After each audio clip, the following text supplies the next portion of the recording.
శృంగగిరి తపోభూమి, అక్కడ ఋష్యశృంగుడు తపస్సు చేసినటువంటి ప్రదేశం. శంకర భగవత్పాదులు మహాజ్ఞాని, అపరశివుడు.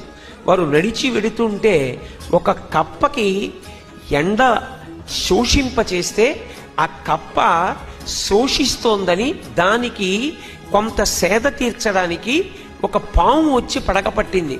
రెండు ప్రాణులు తమ మధ్య ఉన్నటువంటి వైరాన్ని మరిచిపోయి ప్రవర్తించాయంటే ఇక్కడ ఒక మహాపురుషుడు తపస్సు చేసి ఉండాలని దివ్య దృష్టితో చూసి, ఋష్యశృంగుడు తపస్సు చేసిన ప్రదేశం కనుక త్రేతాయుగంలో ఋష్యశృంగుడు తపస్సు చేస్తే కలియుగంలో కూడా ఇప్పటికీ ఆ తప ప్రభావన చేత పాము కప్ప ఒండరులు పరస్పర వైరుధ్యం కలిగినటువంటి ప్రాణులు ప్రేమతో జీవిస్తున్నాయంటే ఇటువంటి చోట సరస్వతీదేవిని ప్రతిష్ఠించాలని శారదని ప్రతిష్ఠించి మనకి సరస్వతీ కటాక్షం కలగడానికి దోహదపడిన మహాపురుషులు జగద్గురు శంకర భగవత్పాదులు.